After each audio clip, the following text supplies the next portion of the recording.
Become a sustaining member of the Commonwealth Club for just $10 a month. Join today.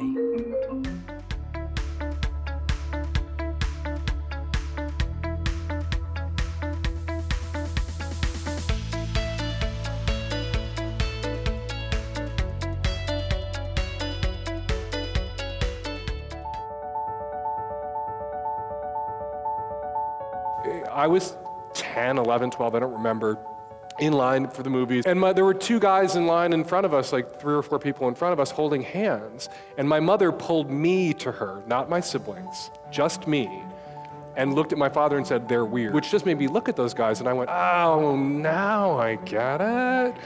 I'm weird like they're weird." And I looked at them and I thought, they look happy, they look like they're in love.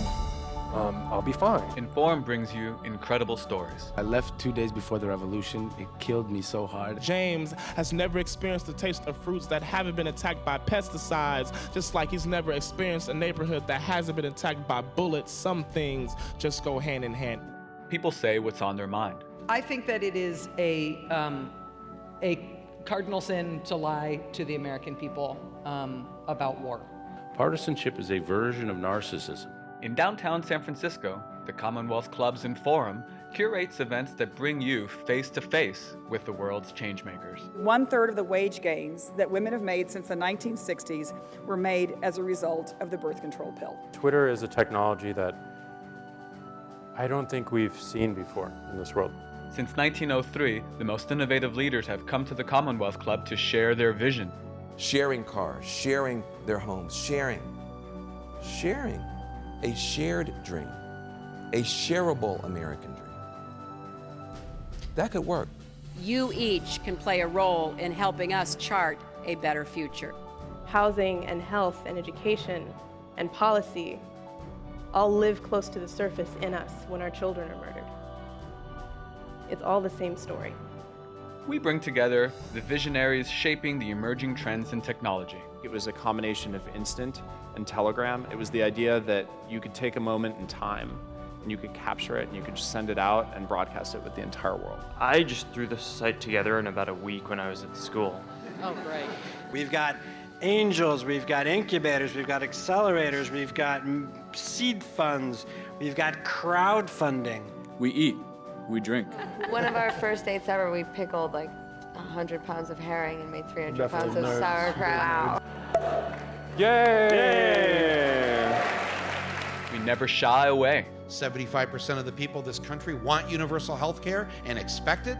And damn it, let's go. Concentrated, deep, slow, loving, tender, passionate sex.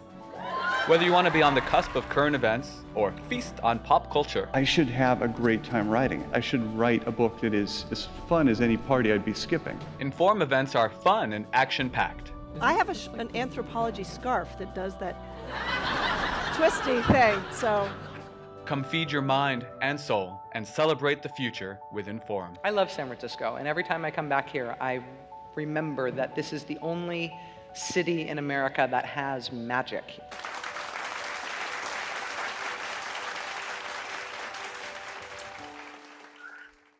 Good evening and welcome to today's virtual program with Inform at the Commonwealth Club. My name is Darnell Moore. I'm the author of No Ashes in the Fire, Coming of Age, Black and Free in America. And I'm super excited to be in conversation with Julie Lythcott-Haims.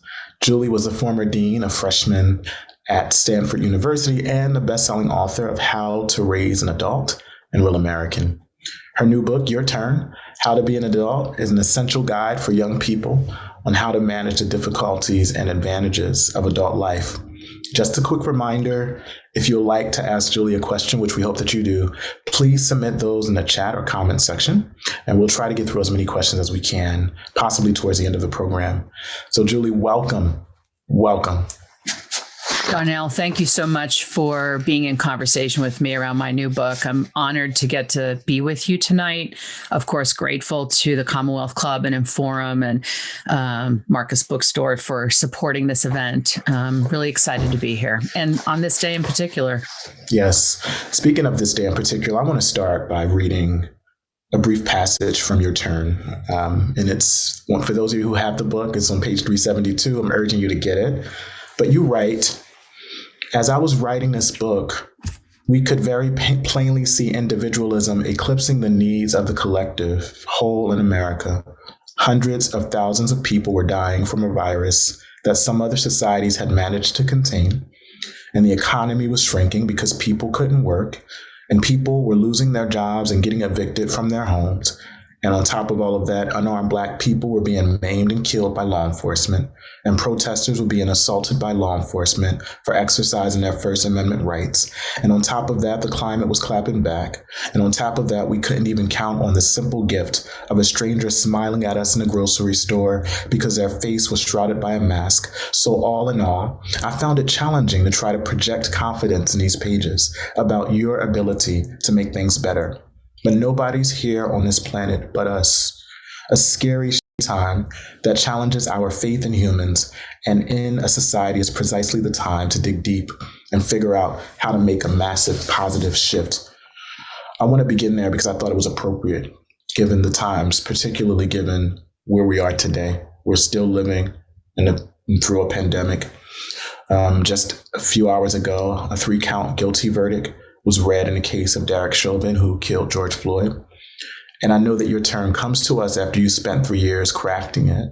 It's clear and poignant and in so many places hilarious, but it seems to have arrived in the world at the right time. So first, how are you feeling? How are you feeling? And then secondly, how do you think your book is speaking to these times? How I'm feeling in this moment at 6 p.m. Pacific time on the day when Derek Chauvin was found guilty on 3 counts for having murdered. We can actually legally say that now, for having murdered George Floyd.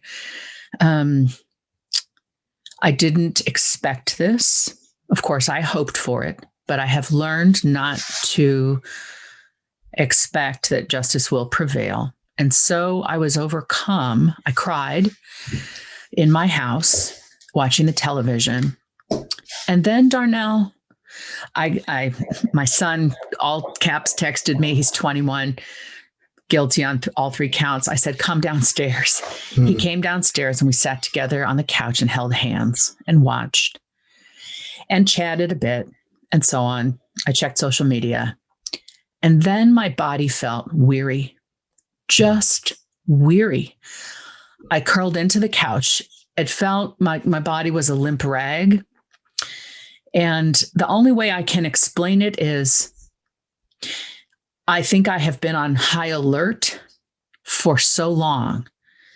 To have a few moments, 15 minutes, half an hour, 3 hours a day, however long it may turn out to be before I'm on heightened alert again, to be off heightened alert, my body could just sort of collapse. It was to put a burden down.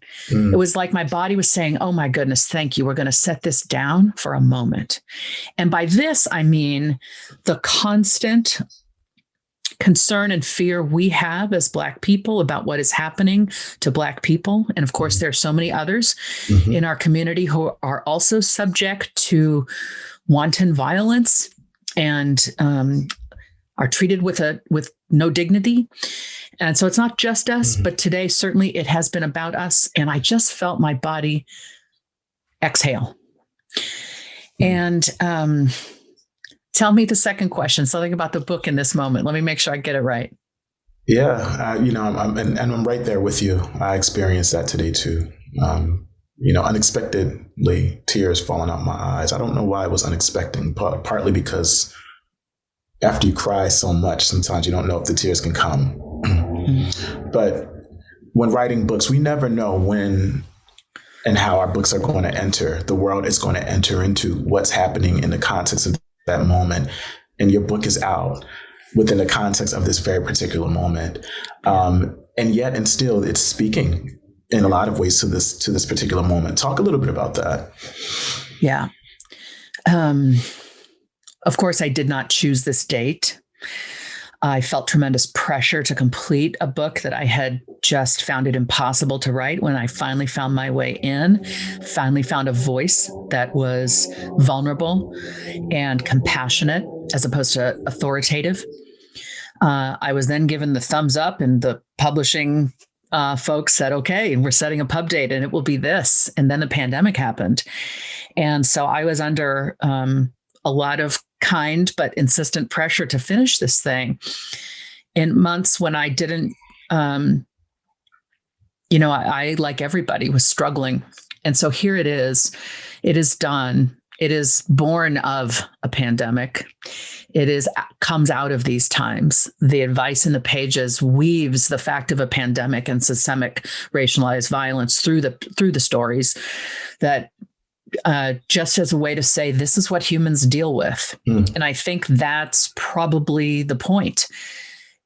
Humans have gone through a lot of over the course of our existence. In just the most recent 100 years, we have had horrific events that have challenged and reshaped us. And I think what we know is humans survive, humans endure.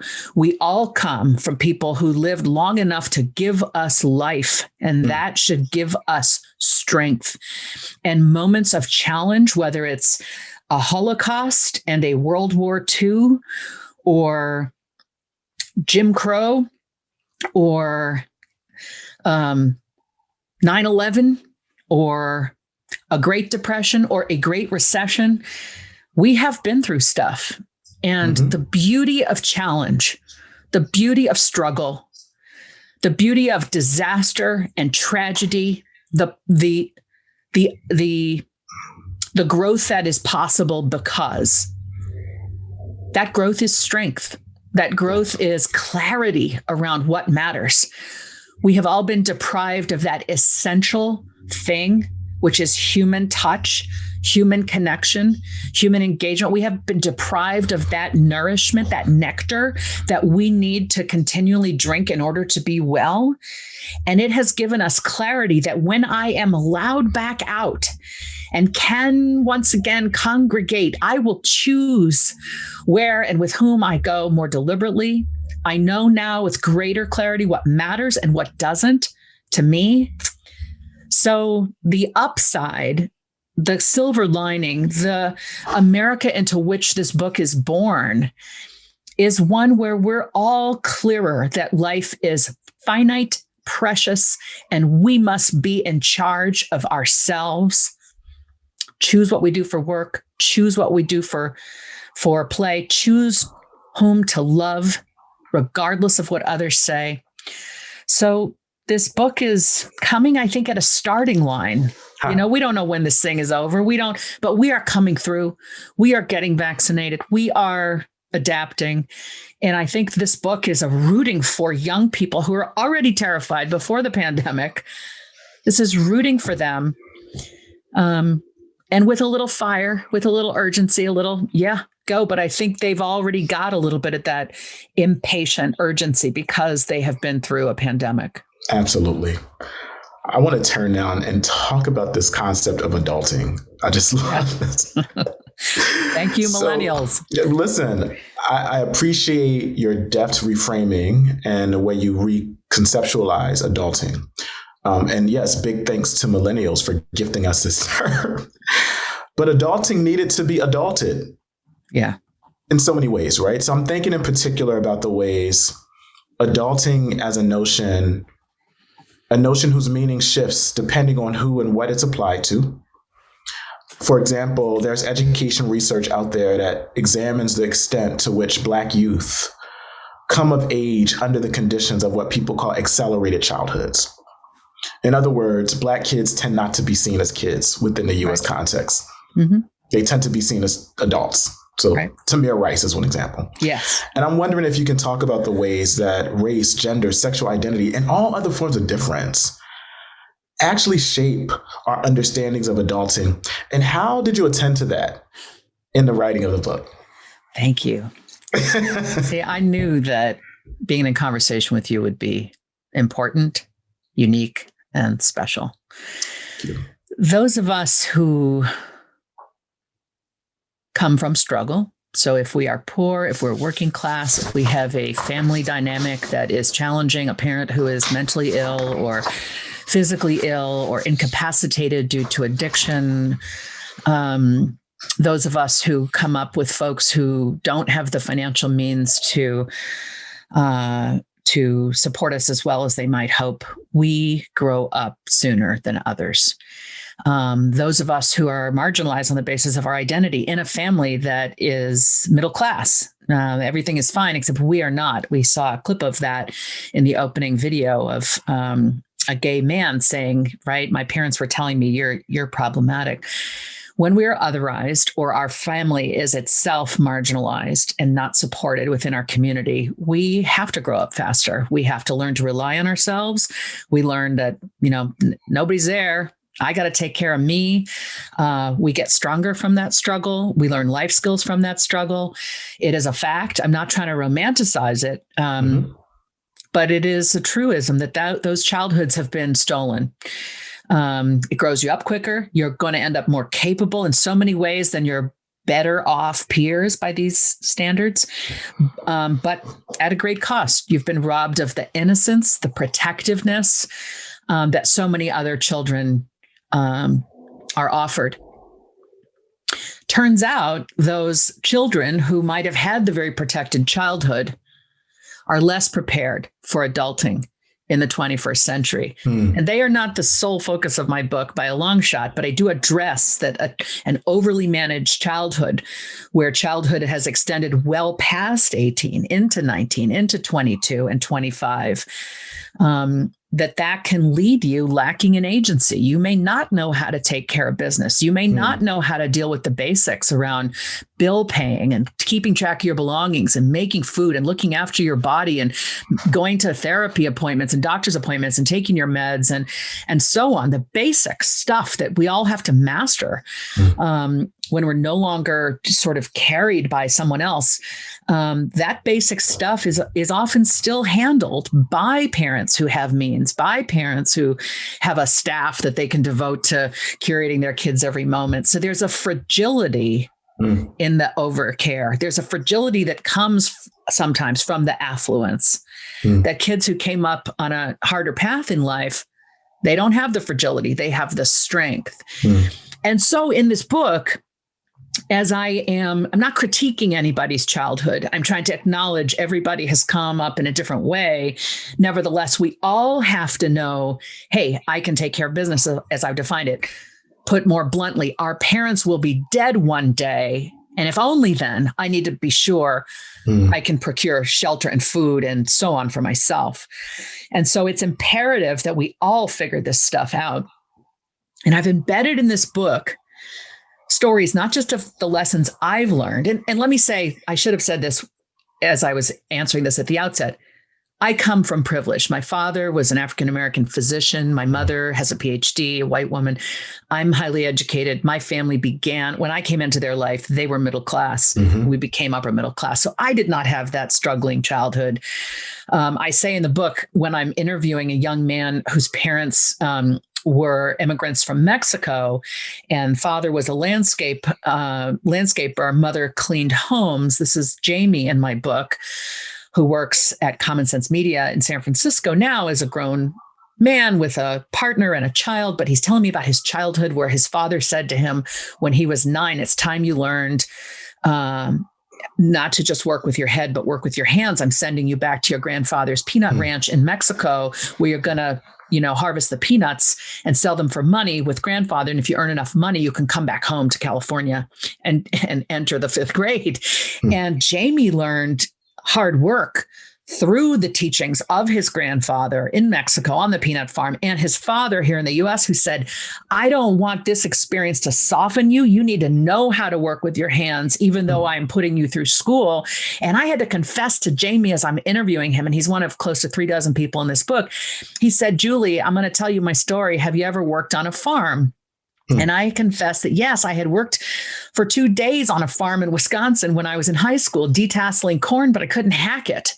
And I went and became a busgirl at a 24-hour restaurant instead. But he said my 2 days on the farm were enough such that I could picture what he was seeing in the rows of agriculture that he was walking as a child. And I had to confess, on the pages of the book, Jamie was riding a donkey to learn work ethic.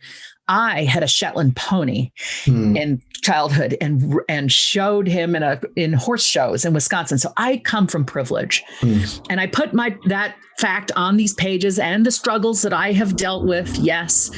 But I've got Jamie in there, and I've got Anthony, who came up in foster care in Stamford, Connecticut, and was ultimately at Tufts University at a frat party. There's a fight and the police come because there's a fight, and they surround Anthony, the one black kid.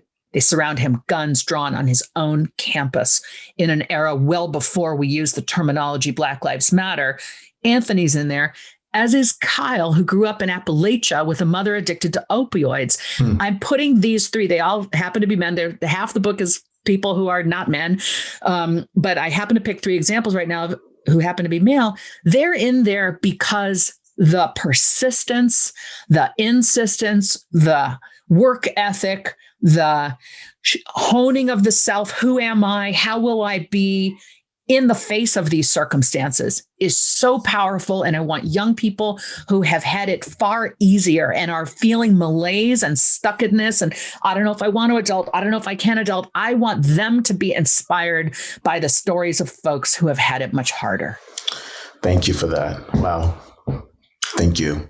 And I love how the book, and we'll talk about the structure of the book, but I love the idea of pairing both your own life narrative, your own lens with that of others. But let's talk about your writerly trajectory. Yeah. What sparked your interest in writing about parenting and adolescent development and Black and biracial identities and so on? I know, for instance, that your work at Stanford, where you were beloved by students who referred to you as Dean Julie, was critical, right, in shaping the types of books, the stories you wanted to tell, the things you wanted to put in the world. But from where do you draw your inspiration? What sparked your interest in telling complex, beautiful human stories in a unique way that you do? Darnell, I was told coming up that I didn't write well. I was told the same thing. Were you? Yeah. Do you think they were right?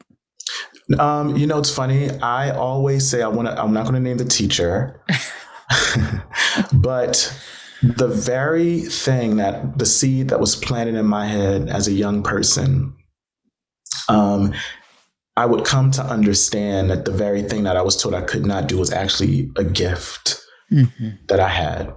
And the same year that teacher told me I couldn't write is the same year I won the citywide poetry contest where Sonia Sanchez was our guest speaker. Right. So, okay. But talk to me about your journey. Okay. So I think right. So you had the talent early on. I didn't. I was not a voracious reader because I have some challenges with reading. I'm old enough that I didn't get tested. I didn't get a diagnosis, but I'm pretty sure that I have some learning differences that I've figured out how to support myself around. But long and short of it, I wasn't a big reader as a kid, only read what I had to, listened in class. If I didn't finish the book, I just listened to what everyone else said about the book. That kind of manner of learning still managed to do quite well. Was praised for my oral rhetoric, was a theater kid, became a lawyer. I knew I had good ideas. I knew I was praised for my articulation, often in a very stereotypical way, right? You're stereotypical. So I knew my ideas and language were good, but I couldn't craft a sentence that wasn't passive. I stumbled upon the poetry of Lucille Clifton in 2005. We were assigning her poetry collection, Good Woman, to the incoming class at Stanford, along with two other books. We had a program called 3 Books. The freshmen got all 3. The authors would come meet with the entire freshman class in a large auditorium. I would have the honor of introducing the event. So I had to read all the books. I wasn't into poetry, couldn't stand poetry, but Miss Clifton is coming to my campus. I need to read this book. And after an hour and a half, I looked up and realized I was immersed in her poetry. And I will tell you that her poems, I'm biracial and Black. My father's Black, my mother's white. So I did not have a Black mother. And I describe Lucille Clifton as my literary Black mother. That is, through her poems, and I can hear her saying poems, I saw Blackness, I saw femaleness, I saw the body, I saw sex, I saw sexuality, I saw childbirth, I saw violence perpetrated against Black bodies. And I found myself feeling, if she is possible, if her words are possible, then maybe I am possible. Okay, I'm still climbing out of my self-loathing as a person who's internalized the oppression, the microaggressions. Lucille Clifton's poetry motivated me to know myself better through poetry. I began writing poetry. And that was my first volitional writing. I mean, writing that was not for school or work. I began writing some essays about race. I began knowing myself and needing some of the pain that I was experiencing out of myself through writing.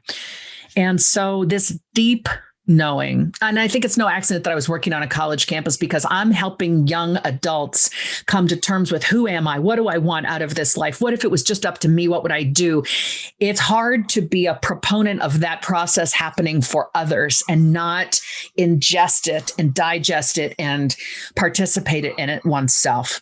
So my growth happened in that space and place on the Stanford campus, rooting for other people to make good choices in their lives. I decided, you know what? Writing is becoming increasingly important to me. I was writing poetry, I was writing song lyrics, and ultimately decided this concern that I had about helicopter parents robbing young people of agency, which was a deep concern of mine as a dean. I thought, I need to write a book about this. I was giving speeches, I was writing in op-eds. And Dan Pink said to me one day, the writer and thinker, thought leader Dan Pink, heard me give a speech on helicopter parenting. And he said, do you write? I said, well, everything you heard me say was written. He said, no, but do you write? I think you have a book in you. And Dan mentored me. So I went off to get an MFA to develop confidence that I could write a book. And as I continued to heal myself around the race stuff, the writing came more clearly. I think I was a passive writer in part because I couldn't see myself fully as a person of worth and value. So that's the long answer. There's a longer answer, but I think I'll stop there. I love that. Come celebrate with me that every day something has tried to kill me and has failed. Exactly. Lucille Clifton. Yes. I can listen to you talk about big ideas all night, honestly. But I love to hear you share a bit about your actual writing process for your turn as a writer. Listen, I'm working on this second book now. You want to talk about the work that it takes to summon the idea, to go from idea to words on the page, to find voice, to send a proposal out that's accepted, and then write in a pen.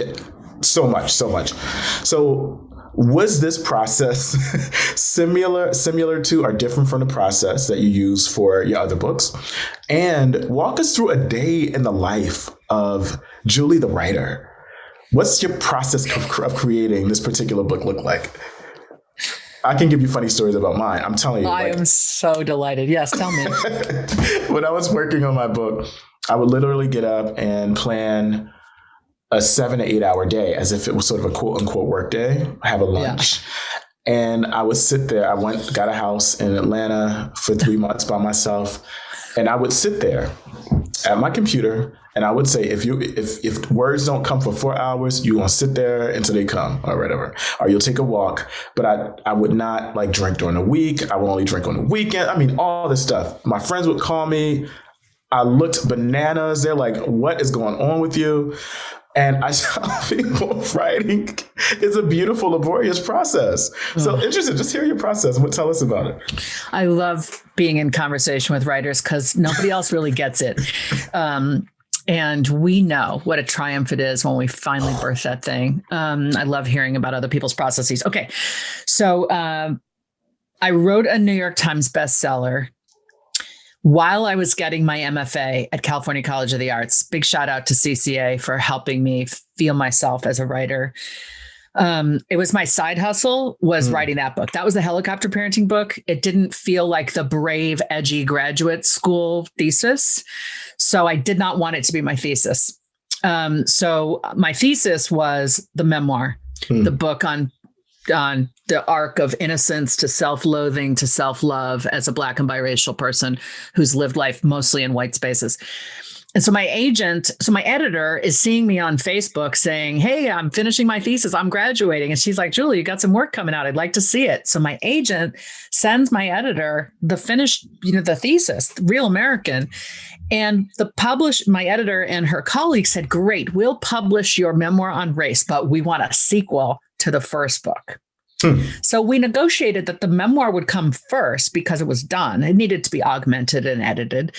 But it was a complete work already. The sequel was a concept in their mind. I didn't want to write a sequel. I thought I was in this race work and I just didn't want to think anyway. So I signed a contract. I signed that contract in 2016. I noticed. Published Real American, 2-book contract. Published Real American, then had to figure out what we had agreed to by way of a sequel to How to Raise an Adult. My editor, whom I love, Barbara Jones, said, okay, Julie, so the sequel will be for parents of adult children who are struggling with adulting. I said, hold up, Barbara. The author of How to Raise an Adult is not going to write a book for the parents of adult children, air quotes, because that's further infantilizing these young adults who could be in the Marines, but instead we're calling them adult children. No, I'm going to write it for them. Their parents are going to read it. That's great. We want that. But this book has to be showing up for them, not a critique of them, not a pathologizing of them, for them, rooting for them. So I've won that battle, then couldn't write it because I thought, I'm not an authority on adulting. Who is? Adulting is a phase of life between childhood and death. If you survive childhood, you're adulting. That's it. You're on your own. You fend for yourself. You ask for help when you need it. You make your own way. I'm not an expert. Who is? Finally, I submitted outlines. Not a proposal per se, because we'd already got the contract. It was just, here's what the book will look like. Here's what it will contain. Here's some sample language. A 12-page outline was rejected. A 3-page outline was rejected. A whole treatment of the book that ran 100 pages was rejected. And that 100-page treatment was all of these stories. I was interviewing people about their adulting journey, and I was shaping that into a book. And they said, Julie, your readers don't want to just hear about other people. They want your voice. So finally, I summoned the memory of myself as a dean, having office hours with students where my job was to root for them. And I said, if I can put that voice on the page in a one-way dialogue with the reader, maybe I will succeed. Turns out to be chapter 5 of Your Turn. It's called Stop Pleasing Others. They have no idea who you are. And it's me saying, you've got this inner voice that you've got to listen to, crowd out the noise of other people's expectations and judgment, get better at listening to your own self, crying out for you to pay attention to what this life can be. And once you listen for it, you'll get better at hearing it. Then you have to have the courage to honor it. That's the chapter that is the voice of the book. My editor, Barbara, said, I don't know what you did, but you did it. It's working. Keep going. And that was the summer of 2019. I'm a binge writer. I write I want to use a very offensive term I'm not going to use. I have to come up with a better term to mean like everything to the wall, right? I just go. My family knows, don't bother her. She's writing a book. I don't write X hours a day. I avoid it and then write it all for 10 weeks. Okay. So this book took That's 2 about years, right. That's okay. Yeah. I'm a binge writer. I took myself off to retreat in Sea Ranch in the northern part of Sonoma County, just south of Mendocino County, rented a place for a week. I rented a place in Santa Cruz Woods for 3 weeks, and then the fires came and I got evacuated. So I lost that writing retreat. So this was in fits and starts.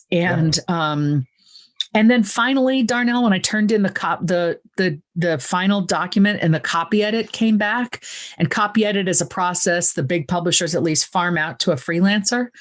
The copy editor changed my voice, not just grammatically. Copy editor is supposed to make grammatic changes.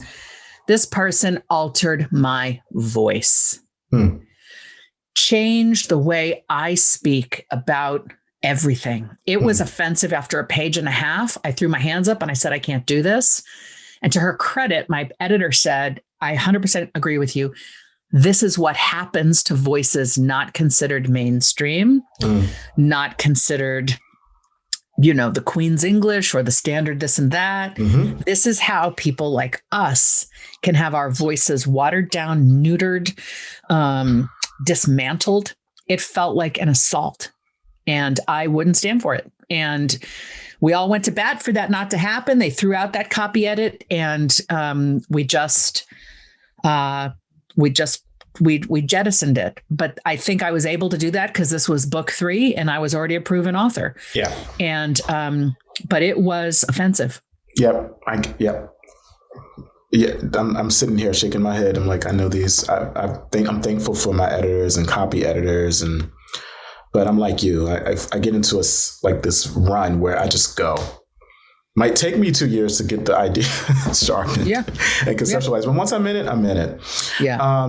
Your turn it's brilliantly stitched work. I like it's insightful analyses, it's cultural criticism, it's some social history, expert recounting and case studies, reflective considerations, life writing. I'm just like, whoa. Wow. And you did it all. What I love about it though is there's levity. Yeah. And I like that is such a hard balance to accomplish.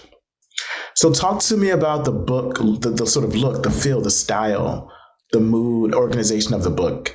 That's also like, I'm interested in how you stitched it all together. Thank you for that. I want to write down everything you're saying because you're really getting the book, and I'm so grateful that you went deep with it. Really appreciate it. I know it's a big book. It's a long book. One of the things I do is subvert childhood norms. So for a generation that's been told, perfect, great job, buddy. Perfect. You slid down a slide. Perfect. You drew a drawing. Like, whoa, there's chapter 3. You're not perfect. You're here to learn and grow. I want that to feel like a bit of a what? Because then I know I've got their attention. Okay. Similarly, chapter 7, start talking to strangers. Humans are key to your survival. Why is that in there? Because they've been told, don't talk to strangers. And then they don't know how to ask for what they need from a stranger, behave respectfully to a stranger, with a stranger, read body cues of a stranger. Like, we need to be teaching our kids how to interact, not to not interact. So those are 2 examples of trying to subvert childhood norms deliberately on the page. Humor, I think, is me saying, I don't have all the answers. This is, again, not about perfection. This is a process. It's a mindset. Will happen. Yep. That's normal, natural. Nothing wrong with you. When it happens, yep. It's about getting back up, learning what you can, keeping on going. And if I'm going to talk about serious stuff, just as I do with the helicopter parenting keynotes that I've been doing now for close to 6 years, I'm going to tell it to you straight, and I'm going to make you laugh, and I'm going to make you cry. And it's easy to try to have that goal in an audience setting where you have the benefit of live and voice and cadence and delivery, and you can go for your punchline. The page is just you trying to anticipate how the reader will react. So, I think there are probably some places where I failed, but I'm certainly trying. I'm trying to anticipate, when does the reader need for me to go for real? Like, okay, I'm trying to anticipate where they are looking for reassurance, where they're looking to be pulled, where they're looking to, where they need to be nudged, where they need to be related to. Here I am, 53, trying to relate to people a generation or 2 behind me, doing my best to lead with vulnerability, humility, curiosity, respect. I'm basically saying, look, I'm this older person. I've done some stuff. I've done some stuff I shouldn't have done. I've learned.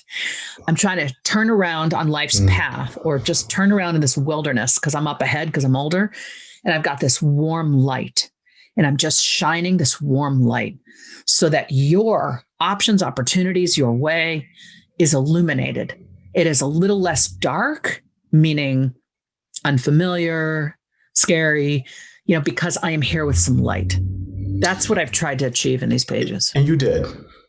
You achieved that.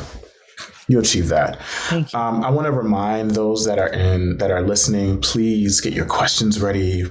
Ask questions. We want to ensure that you're engaged in the conversation as well. You can put those in the comment section. I have one more question before we go to audience Q&A, but I want to do some more reading from your book before I ask a question. I love because this has never happened. This book is so new. No one has ever read it to me before. I love this. Because I particularly love this section on kindness. There are 7 billion of us on the third rock from the sun, and sometimes our days are rough. We have heavy burdens, hurts, needs, and small things that just make us sigh or ask why. When aided in these moments by another human or even an intuitive animal, kindness lifts the actual burden and also lifts our hearts. We think to ourselves, okay, I was treated kindly, and that's a sign that the world is good, and I can keep going on my journey because of this knowledge. And then the magic kicks in. And then the super duper magic kicks in. Anyone who witnessed that kind exchange, the kind act exchange between us and someone else, is more likely to be kind to a third someone else. And the cosmic wonder of it all is that you being kind to someone else can even make you feel better. Being kind to someone else lifts your spirits, pulls you out of the sad state. Kindness is a magic elixir with exponential power. I can go on. This other part I should read too. In chaos theory, it's said that an infinitesimal thing like a butterfly fluttering its wings can weeks later cause a tornado somewhere else very far away. The butterfly effect also applies to kindness. As I type these words, there's a stranger in Portland, Oregon named Nan, who has just sent me another postcard. Their postcards come to my P.O. box, my publicly available address, so it doesn't feel creepy. This is the sixth I've received. The handwriting is a big flowing cursive. They seem to be writing because they care about me. Their second postcard had 2 flying bumblebees on the front, and on the other side it said, I wish you time in the zone. Writing flows, delight follows, and you, like reading what you wrote, sincerely, Nan. All this from a stranger. Nan's postcards make me feel cared for and make me ask, when was the last time I was this kind of someone? I decided to write Nan back. I found a little card that read, you made my day. And on the inside I wrote, just want you to know I'm getting your postcards and they make my day. Thank you for thinking of me. I appreciate it, Jolie. It's not lost on me that Nan's postcard had a drawing of not just busy bees, but of bees beating their wings in flight. Butterfly effect. First, beautiful. Second, talk to us about the story about Nan. And then 3, I know it's a lot. Give you 3 questions in one. What to really want to hear about Nan, but also it's no better time, I think, to talk about kindness than now. Yeah. We're living in a moment where practices of love and kindness are understood by some as like underrated, right? Like that's not political. That's not the beat. Whether we exist or engage others in physical or virtual echo chambers or communities. Say more about the importance of kindness as an attribute and practice of adulting in these times. So Nan, and then the importance of kindness as, So Nan is a stranger in Portland, and Nan has sent me these cards. I wish my desk is a mess right now. I could probably find one somewhere if I poked around for 5 minutes. But boy, it felt like a gift from my ancestors through the handwriting and intentionality of Nan. When a stranger goes out of their way to say a kind thing or do a kind thing, puts a little effort in, had to buy a card, write in it, address it, find a stamp, put it in the mail. It feels astonishing just to be on somebody's mind and to have them make that relatively small effort felt profound. Who is this person that they're rooting for me? And of course, I'm not assuming I know Nan's gender. I say they on the page. I'm trying to demonstrate in these pages we don't make gendered assumptions. And that was an opportunity for me to demonstrate that. As an aside, I wanted to say that. It was just such a gift. So kindness. Look, we are a social species, Darnell. It isn't about how much money you make. It isn't about the size of your house. At the end of the day, whether we live a long, healthy life is a function of whether we had a handful of relationships we could count on. I cite this research in the book based on the book Friendship by Lydia Denworth, which is a beautiful narration of the science of friendship, that primates, including us humans, need one another. We need the grooming. We need the conversation. We need the touch of skin to skin. We need to know we've got someone we could call at 2 a.m. when something terrible has happened. And when we have a decent set of relationships in our life in our 50s, that's what predicts longevity, not our cholesterol level in our 50s. It's the quality of the love. And kindness is a tiny little speck of love, I think. I call it a red carpet that opens doors. This is what I've been telling kids in assemblies for years. Forget about what college you're going to. Are you kind to other humans? Because being able to show up in any circumstance and summon kindness, that is, give the other person the benefit of the doubt. Be gracious. Be patient. Remember that what they're expressing, if it's anger, if it's insecurity, there's pain underneath that. Be compassionate. You know, if you can engage with your fellow humans with kindness, the doors of life will open to you. People will want to give you that job. They will want to give you a second chance. They will want to give you the benefit of the doubt. They will be rooting for you if you are kind. When you think about the people you admire the most, you know, it's not that billionaire asshole. It's, you know, you can be a billionaire, but you better also be kind if you're looking to be admired by people. So I do think I call it one of our superpowers. It's at the back of the book. I call it one of the 3 things you can summon, like Thor summons his hammer in the Avengers. Like you can summon kindness and claim it and be it and give it, along with gratitude and mindfulness. Those are the things, no matter what, they can improve the quality of our conversations, of our relationships, of our family life, of our workplace existence, our communities, our world, our species. I truly believe it.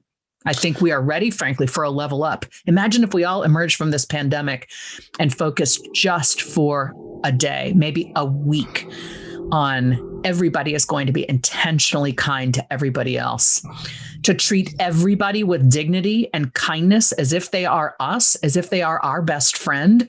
I mean, that is the way through, around the stereotypes and around the ways in which we are instinctively cruel to people who are not like us. If we can summon the will to treat this person with dignity and kindness, we could level up America. Yes.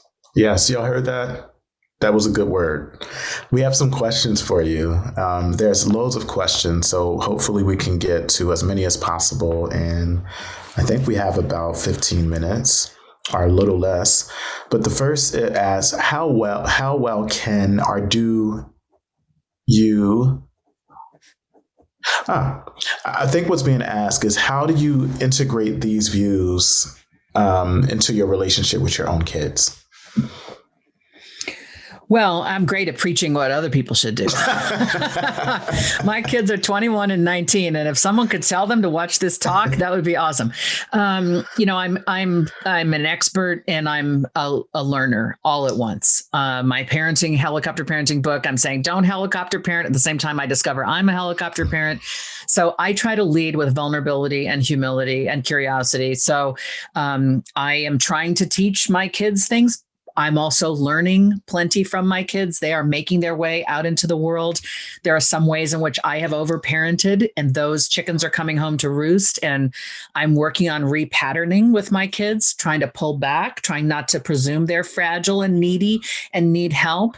So I'm trying to be a good role model and continue learning and inviting my kids to give me feedback on the stuff I need feedback on. Love that.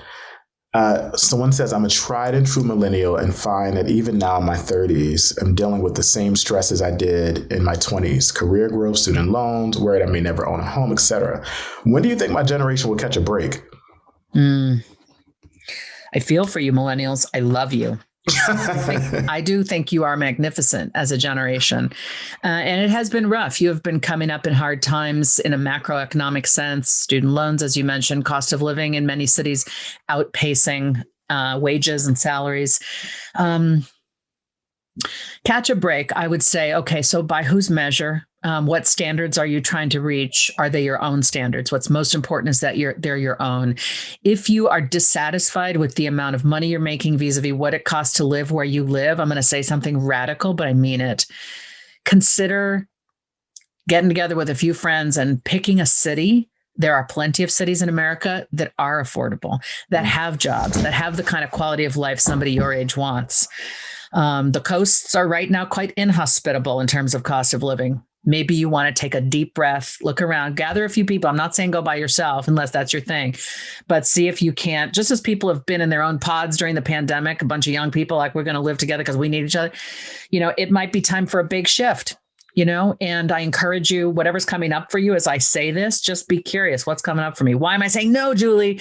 Why is a piece of me going like, yeah, maybe that's the thing. If there's something beckoning you that has always felt like, I really want to give this a try, but all this other stuff is in the way. I very much believe in jumping and in jumping, telling your network of family and friends, this is what I'm doing. I'd like your support, and having a little faith that when you jump and unfurl your wings, that the air will be there and catch you and you will fly.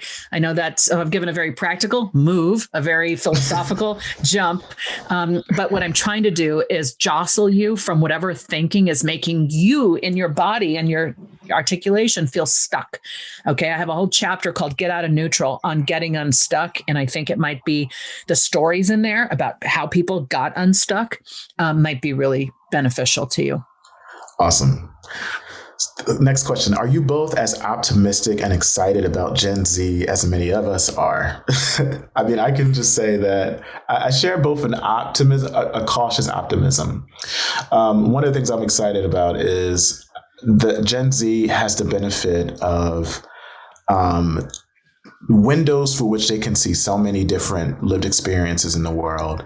And because of that, come to senses of identity and difference in just such profound ways. I'm just like, I wish I was 13-year-olds. It's like, no, that's not how I identify. I don't even use those terms. They don't work for me anymore.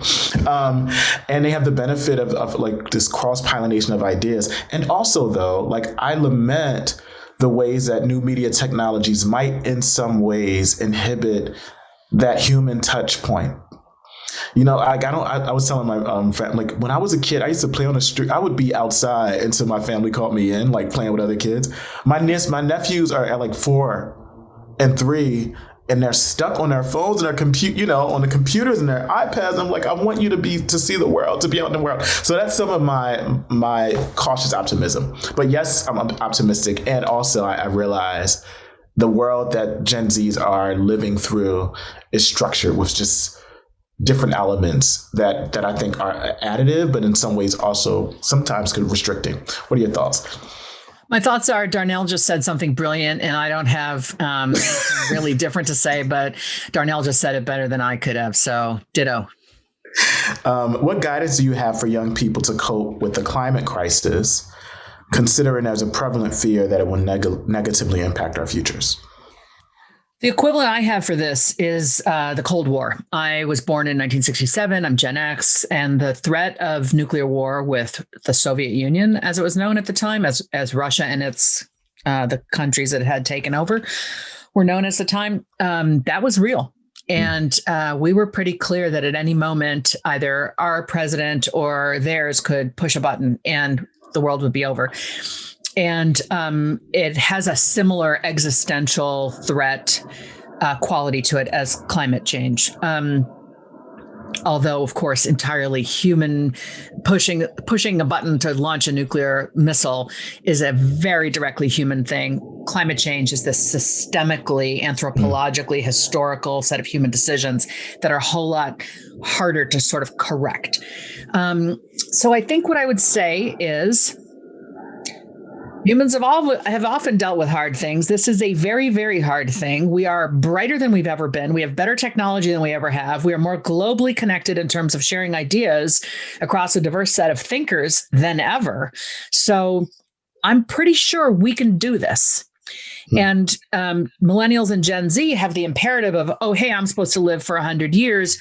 I'd like to have a world to inhabit. So there's the complacency and the political around this is going to fall away if we continue to elect people who not just believe, right, who know that climate change is real. Yes. So this is about voting. This is about register to vote. This is about be politically active yourself. This is about lean on corporations to do the right thing. I mean, the clock is very much ticking, and nobody gets that better than the younger generations. But the older generations are, of course, to blame for this. So we need to get on board with young thinkers. And this is where I think, dovetailing with the last question, younger millennials and older Gen Zs are incredible leaders and incredible thinkers, have a clarity that is breathtaking. And they need to learn a few things. Yes, of course, all young people do, but I think we're out of this sort of traditional hierarchical, you don't speak up until you're this age. No. It's time for those of us who are older, who have raised these folks or who are the grandparents to these folks, to say, wow, let's empower you to get your good ideas out in the world, because time is a-ticking. Yes. We have time, I think, for 2 more questions. All right, 1 or 2. How do you think young people can balance their desire to pursue fulfilling careers and ensure financial stability? Yeah, financial stability is a really fluid, subjective term. So I believe, research shows that humans in the United States need to have a salary of about $75,000 to take care of business. And beyond that, happiness does not amplify with more money. Mm-hmm. So if somebody is below that threshold and they get a raise, they get happier and happier until they get to that $75,000. And then beyond that, their happiness doesn't increase. That's what I'm trying to say. So it's about, are our bills getting paid? Are we living in a place where we can afford to live? I sort of answered this question slightly before. I am a firm believer. I have been a corporate lawyer. I have been a university dean. Now I'm an author and speaker. When I went from corporate law to academia, I took a huge pay cut, but got a huge bonus in terms of the intrinsic sense of meaning that I derive from my work, the pleasure of working with young people. Okay. Sometimes they got to pay you all the bucks because the work itself is not inherently meaningful to you. And more power to you if you're in a high paid career that you also love. I know you can feel like a drone in your own life if you're good at it, but you don't love it. You just feel like, when is my life going to start? I'm good at this, but whose life is it? If you just love it, but you're not good at it, and you can't really get better, too much better at it with effort, it should be your hobby. It's not going to be your career. Okay. You've got to be good at it and love it. That's the sweet spot. Yes. And when you're in that place, the money will work itself out. I am 100% confident, believing in that. Yes, there are challenges. Yes, I hear that. And I still stand by that. When you do work you're good at and you love, life sings. Yes. I always say, do the work that feeds your stomach and your soul. Beautiful. Higher education is a major way to facilitate upward mobility. But it feels like elite universities are overly emphasized as opposed to state schools or smaller institutions, whenever we talk about college. How can we change our society's perception of college so students from less affluent backgrounds feel like a bachelor's degree can be within reach? 100% agree with you. I'm a huge fan of state schools, small colleges nobody has heard of, community college. I'm even occasionally a fan of the elite private places everybody's so hell-bent on getting their kid into. A great education is to be had at so many places. Get the book, The Price You Pay for College by Ron Lieber. It was just out a couple months ago. He's a New York Times money columnist. It may turn out to be more affordable than your state school. So look into the finances, look into the scholarships, be excited about starting off at community college as a springboard to 4-year. Absolutely. I embrace all of those options and frankly think that community college as a springboard to the 4-year is a really smart, affordable way to get that 4-year degree with a much more affordable first 2 years. Perfect. So it's a tradition at Inforum to ask all of our speakers the following question. Are you ready for this? I think. Let's take a deep breath first. Okay. What is your 60-second idea to change the world? Roll over in bed tomorrow morning if you have a partner. Roll over in bed.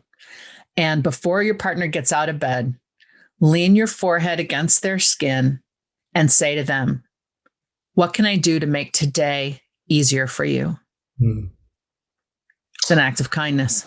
It is a profound act of kindness. It is so simple. And it'll change your partners. It'll rock your partner's world. You can do this with friends. Okay, I said partner, but maybe you're not in bed with somebody. if you're just in friendship with somebody, in the workplace with somebody, ask one person that question tomorrow. See how they light up. See how their soul feels seen. Hopefully they won't say, fix my roof, I'm writing that down. Yeah. And you have the right to be asked it in return. And if the person doesn't, within a day or two, ask it in return, you need to examine what's going on in that relationship. What can I do to make your day lighter? Yes. I'm quoting Dan Lithcott-Hames, my life partner of 33 years, who's the best thing that ever happened to me. I do write about him in this book. Everyone falls in love with Dan when they read my books. He is amazing. And he did do that in April of last year when the pandemic was new and I was stressed out of my mind on a Saturday morning because my work was all falling off a cliff because you couldn't speak for a living anymore. He rolled over in bed and pressed his forehead against my back and said, how can I make today easier for you, baby? I love that. Our thanks to you, to Julie Lithcott-Hames, author of, you all need to go get this book, Your Turn, How to Be an Adult. We encourage you to pick up your copy of Julie's new book. Thank you, because mine got blurred on my screen. But we encourage you to pick up your copy of Julie's new book through your preferred bookseller. Special thanks goes out to Marcus Bookstore. Big shout out to Marcus Bookstore in Oakland. They're always supportive for being our bookstore partner for tonight's program. And if you would like to watch more virtual programs or support the Commonwealth Club efforts, please visit commonwealthclub.org. I'm Darnell Moore. Thank you and take care.